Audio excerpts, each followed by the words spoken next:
রাজশাহীর তানোরে গভীর নলকূপের গর্তে পড়ে যাওয়ার ৩২ ঘণ্টা পর শিশু সাজিদকে উদ্ধার করার পর চিকিৎসক মৃত ঘোষণা করেছে। ত্রয়োদশ জাতীয় সংসদ নির্বাচনে ভোট গ্রহণ আগামী ১২ ফেব্রুয়ারি উল্লেখ করে জাতির উদ্দেশ্যে ভাষণ দিয়েছেন প্রধান নির্বাচন কমিশনার নাসির উদ্দিন।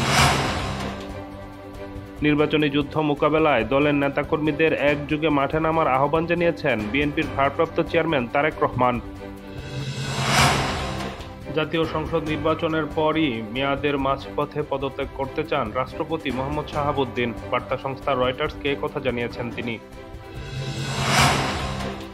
ত্রয়োদশ জাতীয় সংসদ নির্বাচনে দলগুলো জোটবদ্ধভাবে অংশ নিলেও নিজ দলের প্রতীকেই ভোট করতে হবে বলে রায় দিয়েছে হাইকোর্ট। সরকার মেট্রো রেলের ভ্যাট প্রত্যাহার করেছে জানিয়েছেন অন্তর্বর্তীকালীন সরকারের প্রধান উপদেষ্টার প্রেস সচিব শফিকুল আলম। রাজধানীর মোহাম্মদপুরে মা ও মেয়েকে হত্যার ঘটনায় গৃহকর্মী আয়েশার ৬ দিনের রিমান্ড মঞ্জুর করেছে আদালত।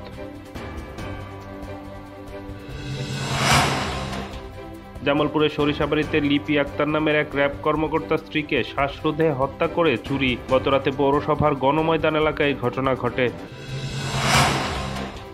যুক্তরাষ্ট্রের নাগরিকত্ব লাভে আগ্রহী ধনী ব্যক্তিদের জন্য ট্রাম্প গোল্ড ভিসা নামের ভিসা কর্মসূচি চালু করেছে ট্রাম্প প্রশাসন।